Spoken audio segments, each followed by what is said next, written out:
Démarrés depuis le 13 avril dernier par les épreuves d'éducation physique et sportive, les examens scolaires de fin d'année de la formation professionnelle rentrent dans leur phase active le 16 juin prochain avec les épreuves écrites. Ces épreuves écrites seront précédées de la soutenance des rapports des stages du 2 au 5 juin et des épreuves orales et pratiques du 8 au 12 juin prochain. Ces informations sont du directeur de la certification des examens et concours à la cérémonie officielle de lancement des examens scolaires de la formation professionnelle. Selon Casimir Eric Akafouatse, toutes les dispositions ont été prises afin de faciliter le bon déroulement de ces examens. Le ministre d'État, ministre de l'Emploi, des Affaires sociales et de la formation professionnelle, représenté à cette cérémonie par son directeur de cabinet adjoint, invite les acteurs à conduire les examens avec vigilance et probité avant de préciser qu'aucun cas de fraude ne sera toléré.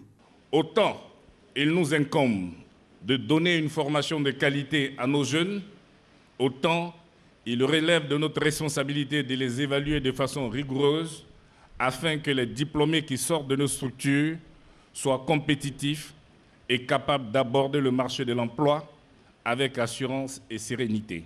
C'est le lieu d'ailleurs de rappeler que la tricherie et la fraude sont punies par notre code pénal. 16 556 candidats composeront dans 47 centres répartis sur l'ensemble du territoire national et 27 jurys sont constitués pour les corrections et les délibérations. Les candidats vont composer pour l'obtention du certificat de qualification professionnelle CQP pour certains et pour d'autres, le certificat d'aptitude professionnelle CAP, le brevet d'études professionnelles BEP, le brevet de technicien BT et le brevet professionnel BP. Les premiers résultats de ces examens sont attendus pour le 7 juillet 2015.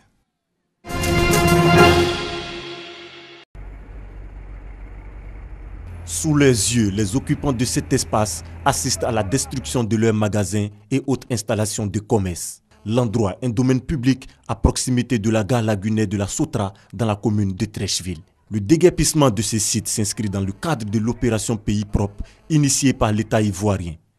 Après plusieurs phases de sensibilisation, place maintenant à l'action. C'est des Saint-Thomas, ils attendent que les machines arrivent pour s'exécuter. Quand bien même les machines sont là, ils attendent toujours, on ne sait pas trop pourquoi. Ils espèrent peut-être qu'à la dernière minute, nous allons céder, mais il faut libérer, il faut vraiment assainir le domaine public. L'engagement des autorités est clair. Tous les domaines publics occupés de façon anarchique seront nettoyés et les maires sont sollicités pour l'entretien de ces sites. La maire de Treichville nous accompagne dans le cadre de cette opération et nous espérons que toutes les autres mairies vont faire comme elles vont emboîter le pas à la mairie de Treichville pour nous aider, pour nous accompagner vraiment dans le cadre de la lutte contre l'insalubrité et l'organisation de ce domaine public qui pose vraiment un véritable problème. Cette opération de déguerpissement concerne toutes les communes du district d'Abidjan, après Atekoubé et Treichville, bientôt la commune de Port-Bouy. Plus de 10 ans après son 3e congrès ordinaire, le syndicat national des pharmaciens privés de Côte d'Ivoire SNPPCI tient le 4e et il sera consacré à l'actualité, aux défis et perspectives, notamment au développement du système sanitaire à travers la formation des pharmaciens. Donc ce 4e congrès doit d'abord, la première chose c'est de rassembler tout le monde parce qu'il y a des jeunes qui sont arrivés sur le terrain et qui sont plus ou moins un petit peu, pas ignorants, mais qui se sentent un peu délaissés. Le deuxième défi, c'est de former les pharmaciens pour dire que c'est un agent de santé, donc il a sa responsabilité vis-à-vis de la population. Et puis le troisième défi, c'est dire que le pharmacien, il a créé une entreprise, il faut qu'il fasse en sorte que cette entreprise soit pérenne. À ce congrès, les pharmaciens espèrent trouver une solution à la vente des médicaments dans la rue. Et moi particulièrement, qui est mon officine à Bandoukou, qui est proche de la frontière avec le Ghana, il y a beaucoup de produits qui entrent très frauduleusement à Bandoukou, à Bengourou aussi, à Imblekro, un peu partout en Côte d'Ivoire. Et ça sera l'occasion pour le nouveau bureau qui va s'installer en accord avec le gouvernement pour lutter contre les médicaments de rue. Ce congrès sera marqué par le renouvellement des instances dirigeantes. La présidente sortante, Dr Christine Kouamena, n'est pas candidate après 4 mandats, soit 20 ans. 4 candidats sont en lice. Pendant 48 heures, plus de 500 syndicalistes vont donc faire l'état des lieux et dégager de nouvelles perspectives pour un syndicat plus fort. En vue de réglementer et redynamiser le secteur du cinéma, l'Assemblée nationale, sur proposition du ministère de la Culture et de la Francophonie, a adopté la loi relative à l'industrie cinématographique le 14 juin 2014.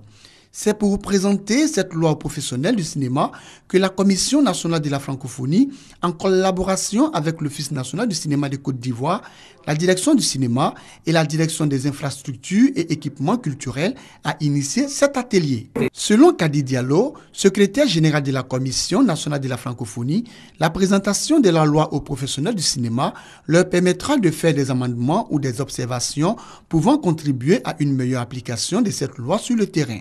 Une démarche soutenue par les professionnels du cinéma pour qui la loi arrive à point nommé. On souhaite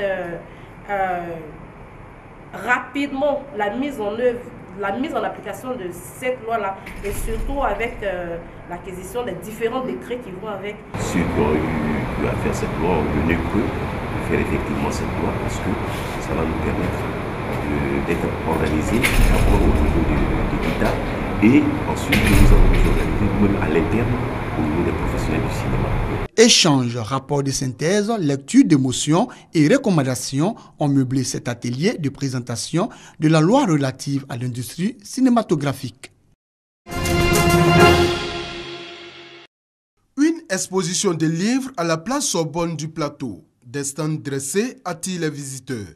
À travers cette exposition, les initiateurs entendent susciter chez les populations le goût de la lecture afin de faire du livre un document indispensable pour le développement de la culture. Le livre instruit. Pourtant, en Côte d'Ivoire, le constat est clair. Peu de personnes pratiquent la lecture.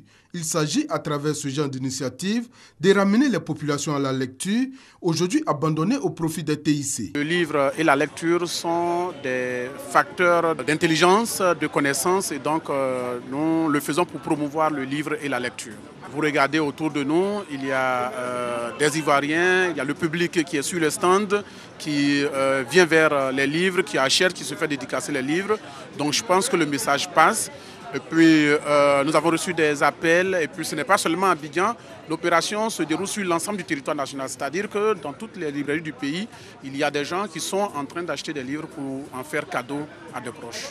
Outre le contact permanent avec le livre que créent ces expositions, c'est aussi l'occasion de découvrir de nouvelles œuvres. Je trouve que l'initiative prise est une très bonne initiative pour inciter les enfants à lire. C'est pour soutenir justement l'initiative et aussi prendre quelques livres pour mes enfants, pour mes petits-enfants et les initier à la lecture. Une conférence sur le livre avec pour thème lecture et plaisir a aussi meublé cette exposition. La contestation ne faiblit pas au Burundi. Au moins 2 personnes ont été tuées par les tirs de la police dans la capitale Bujumbura, où les manifestants s'opposent toujours à un 3e mandat du président Pierre Nkurunziza. Plus d'une vingtaine de personnes ont déjà perdu la vie depuis le début de la contestation, débutée fin avril, sévèrement réprimée par la police.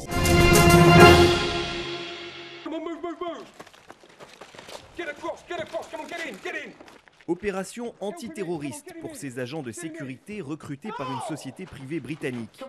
Dans quelques jours, ils seront envoyés en mission au Sierra Leone pour protéger un homme d'affaires. En attendant, ils s'entraînent dans les rues de Mogadiscio, ou plutôt une réplique à taille réelle d'un quartier de la capitale somalienne. En réalité, ils sont dans l'ouest de la Pologne, au beau milieu de la campagne. C'est certainement le meilleur endroit au monde pour notre formation. Le plus important, c'est les calibres. Ici, on peut utiliser le 7,62 mm, le 5,56 et le 9 mm. Au Royaume-Uni, c'est très difficile d'offrir une formation à ce niveau. En réalité, c'est même impossible. Créée par un ancien champion polonais de taekwondo, cette école entièrement financée par des fonds privés forme des agents à toutes sortes de missions de protection en terrain hostile. Outre la réplique d'un quartier de Mogadiscio, le centre possède un stand de tir parmi les plus développés en Europe. Protection de VIP, entraînement au tir ou au combat rapproché, une dizaine de formations sont proposées. Parmi nos élèves, nous avons des particuliers qui veulent s'entraîner à titre privé et des personnes envoyées par des gouvernements. Nous avons par exemple les forces spéciales du Bangladesh ou encore les membres de l'administration pénitentiaire et la police antiterroriste saoudienne. À la formation maritime, au bord de la mer Baltique, les agents s'entraînent à protéger un bateau contre les pirates. L'exercice consiste à repérer un ennemi potentiel et à le décourager par des tirs de sommation. Pour cela, les agents doivent connaître le droit maritime sur le bout des doigts, car pour ces anciens militaires, la difficulté est avant tout de respecter les procédures civiles. J'ai dû quitter l'armée pour ma famille. Maintenant, je suis divorcé et je ne peux pas retourner dans l'armée brésilienne parce que je suis trop vieux. J'essaye donc de revenir à des activités militaires par le biais de ces contracteurs privés. Le coût d'une formation oscille entre 1 500 et 2 500 €. Le succès de l'école est tel que des formations sont également dispensées dans une quinzaine de pays à travers le monde, parmi lesquels la Colombie, le Kenya, l'Ukraine ou encore la Russie.